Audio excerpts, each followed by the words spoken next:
अस्सलाम वालेकुम viewers, welcome to educational realities के चैनल पर फराज अहमद आपको एक महीने के बाद कहता है खुश आमदीद। एक्चुअली आप लोगों को पता है कि किस तरह की मसरूफियात होती हैं और बाज़ औक़ात इंसान की ज़िंदगी में इतनी ज़्यादा मसरूफियात हो जाती हैं कि इंसान को मौका ही नहीं मिल पाता कि आप दोस्तों से कोई बात कर पाए, आपसे शेयर कर पाए। बहरहाल आज एक बहुत अच्छा सा मौजू लेकर आपकी खिदमत में हाज़िर हुआ हूँ। और अक्सर स्टूडेंट्स जो हैं वो इस बात पे बहुत ज़्यादा परेशान होते हैं कि उन्हें किस फ़ैकल्टी का इंतख़ाब करना है। देखिए, जब आप क्लास 8 पास कर लेते हैं तो उसके बाद आपने सुना होगा अक्सर कि आपकी ज़िंदगी के जो 4 साल होते हैं, 9 matric, first year, second year, ये मोस्ट इम्पॉर्टेंट ईयर्स होते हैं, क्योंकि इस दौरान आपकी ना सिर्फ शख्सियत बन रही होती है बल्कि आप अपने करियर को लेकर बहुत ज़्यादा संजीदा होते हैं, अगर आप वाकई अपने करियर के लिए संजीदा हैं तो। वरना अगर अपनी बाप की कमाई पे आपको पलना है तो फिर तो आप अपनी बाप की कमाई पे पलते रहें, उससे तो कोई फ़र्क नहीं पड़ेगा। लेकिन वो लोग जो अपने बलबूते पे कुछ करना चाहते हैं, जो कुछ बनना चाहते हैं, जो वाकई प्रोफेशनलिज्म की तरफ जाना चाहते हैं, तो उनके लिए मैं एक बताता चलूँ कि आप बहुत सारी फ़ील्ड्स की तरफ जा सकते हैं। और ये फ़ील्ड्स का इंतखाब करते कैसे हैं? एक तो आपके जहन में बचपन से बात डाल दी जाती है जो हमारे पेरेंट्स की तरफ से होती है कि तुमने ये बनना है। अगर आपके ख़ानदान में आपका मामू, आपके चचा, आपके ताया, कोई भी अगर किसी अच्छी पोस्ट पे मौजूद है तो आपको पेरेंट्स की तरफ से फोर्स किया जाता है कि तुमने ये बनना है, तुमने ये बनना है। लेकिन हमारी बदकिस्मती पाकिस्तान की है, और मोस्टली जो एशियन कंट्रीज़ हैं उनकी प्रॉब्लम क्या है कि हम लोग किसी भी शोबे का इंतखाब करते हैं पैसों की बेस पे, कि किस शोबे में ज़्यादा पैसे मिलेंगे, किस शोबे में ज़्यादा आपको कमाई होगी, उसके हिसाब से हम अपना क्या करते हैं कि उस फैकल्टी का इंतखाब करते हैं। लेकिन अगर आप हकीकत में अपने जहन पे ज़ोर डालें, और अगर मैं आपको हकीकत बताता चलूँ कि आपने अपनी फ़ैकल्टी का इंतखाब करना है उस सलाहियत की बुनियाद पर जो आप में मौजूद है, भले उसमें पैसे कम हैं लेकिन उसके अंदर ज़हनी सुकून है, जहन पे कोई तनाव नहीं होगा, आप उस काम करते हुए थकेंगे नहीं और आप उससे फेड अप नहीं होंगे। तो वो लोग जो अपने शोबे से बहुत ज़्यादा मुखलिस होते हैं, उसकी वजह ये होती है कि उनके अंदर वो सलाहियत मौजूद होती है जिसके लिए वो बनाए गए होते हैं। अगर मैं अपनी मिसाल लूँ तो मेरी बचपन से यही ख्वाहिश थी कि मुझे टीचर बनना है, क्योंकि उस वक्त के दौर के जो टीचर होते थे वो आइडियलाइज होते थे और वो हमारे हीरो होते थे। आजकल के दौर के टीचर की बात नहीं कर रहा, क्योंकि आजकल आपको पता है कि टीचर वो है जिसको कोई काम करना नहीं आता। तो बचपन से जब मुझसे पूछा जाता था कि आपने बड़े होकर क्या बनना है, तो मुझे यही होता था, मैं यही जवाब देता था, that I want to be a teacher, क्योंकि मेरे टीचर मेरे आइडियलाइज हुआ करते थे।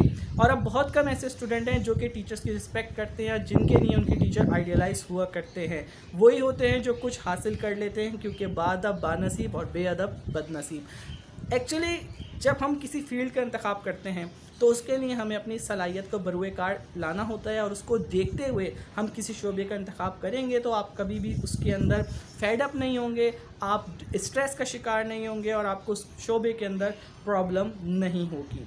तो जब आप 9 और मैट्रिक की तरफ जाते हैं तो 9 में आपको पहला ऑप्शन अपनी ज़िंदगी का सिलेक्ट करना होता है कि आपके पास 2 रास्ते होते हैं कि आपको कंप्यूटर की तरफ जाना है या फिर आपको बायो की तरफ जाना है। और हमारी जो एशियन सोच है वो यहाँ पे आके सबसे पहले किसका शिकार हो जाती है? नंबर्स का।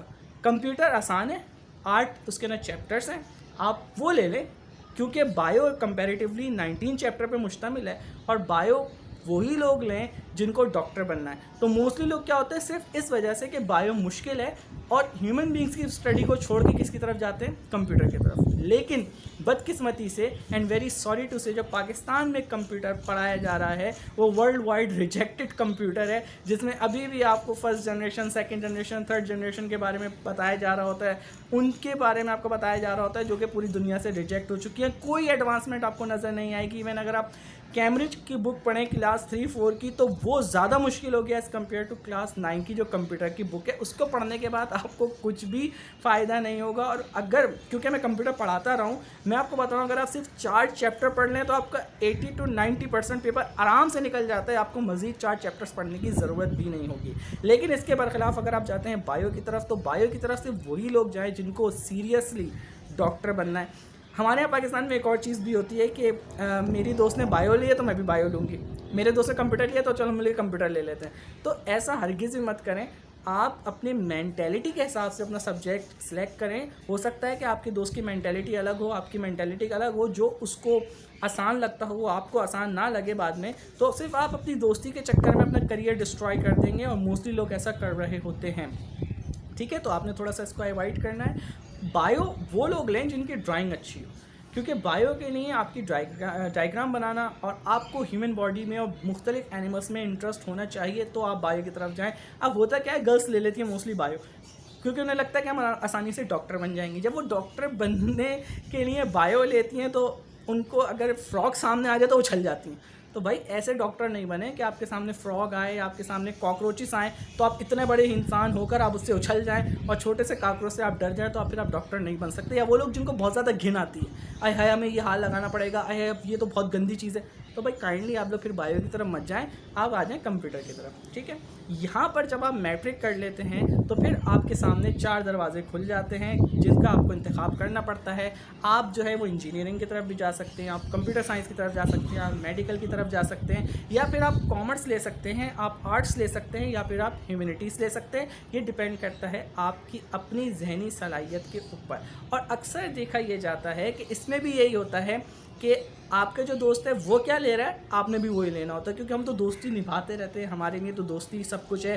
करियर जाए भाड़ में, दोस्ती बहुत इंपॉर्टेंट है, दोस्ती नहीं छूटनी चाहिए। तो दोस्त को लेकर जो भी आप चीज़ें सेलेक्ट कर रहे होते हैं, बाद में आपके लिए वो नुकसान का बायस बनती हैं। तो कभी भी अपने ख़ानदान वालों को देखकर, अपने दोस्तों को देखकर, इन लोगों को देखकर कभी भी अपने करियर का इंतखाब नहीं करें, वरना आपको हमेशा तकलीफ़ का सामना रहेगा, परेशानी रहेगी, और आप फिर अगर कोई उस फील्ड में आगे बन भी जाते हैं तो फिर आपको वो काम सूट नहीं करेगा, जिसकी वजह से आप जब बीमार पड़ेंगे तो जो भी आप इनकम कमा रहे होंगे वो आधे से ज़्यादा आपकी दवाइयों पर, आपकी बीमारी पे निकल जाएगी। ठीक है, अब आप जब आगे जाते हैं तो इंजीनियरिंग की तरफ आप जाते हैं। फिर यहाँ पे आपको देखना होता है कि आपको किस सब्जेक्ट में इंटरेस्ट है। 9th क्लास में एक सब्जेक्ट होता है केमिस्ट्री, जो मोस्टली लोगों के सर के ऊपर से गुजर जाती है। क्यों गुजर जाती है? क्योंकि उनमें उनको इंटरेस्ट ही नहीं होता। जब आप उनसे पूछते हैं आप केमिस्ट्री क्यों पढ़ना है, तो वो सोच में पड़ जाते हैं केमिस्ट्री क्यों पढ़ना है। जब तक आप किसी सब्जेक्ट के बारे में ये ना जान लें कि मैं ये क्यों पढ़ रहा हूँ और ये मुझे क्यों पढ़ना चाहिए और इसको मैं कहाँ पर जाके अप्लाई कर सकता हूँ, तब तक वो सब्जेक्ट आपके लिए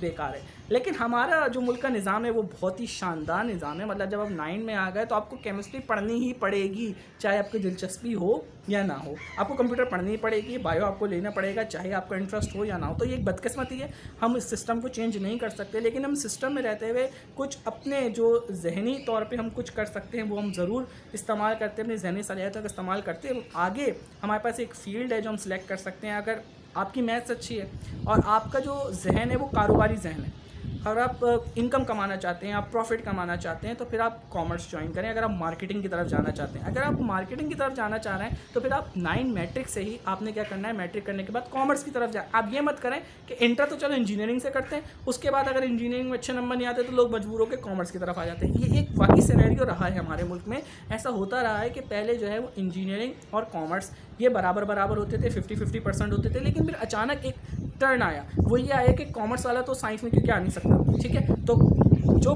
साइंस वाले हैं जब वो नाकाम हो जाते हैं अपनी फील्ड में किसी भी वजह से, तो वो आ जाते हैं कॉमर्स के अंदर। अब जो एक्चुअली कॉमर्स पढ़ता हुआ आ रहा है तो उसको बहुत ज़्यादा तकलीफ़ का सामना करना पड़ता है, क्योंकि उसकी सीट को नाहक मार लिया जाता है। इंजीनियरिंग की तरफ से आने वाले लोग उसको क्या कर लेते हैं, उसके ऊपर काबिज़ हो जाते हैं। लेकिन एक हकीकत भी ये है कि जो इंटर कर आता है इंजीनियरिंग से, वो कॉमर्स बहुत अच्छी समझ सकता है अपनी मेंटेलिटी के हिसाब से, क्योंकि वो बहुत मुश्किल मैथ्स कर आया हुआ होता है, उसकी जो माइंड होता है वो लॉजिकल होता है। एक बात और मैं आपको बताता चलूँ जो बहुत कॉमन है हमारे यहाँ कहते हैं कि इंजीनियरिंग मुश्किल है, कॉमर्स आसान है, आर्ट्स उससे भी आसान है। तो भाई कोई भी सब्जेक्ट ना तो मुश्किल होता है ना तो वो आसान होता है। अगर कोई चीज़ आपकी समझ में आ रही है तो वो आसान है, समझ में नहीं आ रही तो वो मुश्किल है। आप कभी भी ये मत बोलें कि कॉमर्स आसान है या आर्ट्स आसान है या इंजीनियरिंग आसान है या मेडिकल आसान है। अगर एक सब्जेक्ट मुझे समझ में आ रहा है वो मेरे लिए आसान है, मुझसे कोई पूछेगा कि मैं क्या करूँ तो मैं उसको बताऊँगा भाई आप ये करो। क्यों करो? क्योंकि वो मेरी समझ में आ रहा है। लेकिन हो सकता है आपकी मेंटेलिटी डिफरेंट हो, वो चीज़ आपको डिफिकल्ट लगे, लेकिन अगर आपने मुझे आइडियलाइज़ किया, आप बोलेंगे नहीं उनको समझ में आ रहा है तो मुझे भी समझ में आना चाहिए।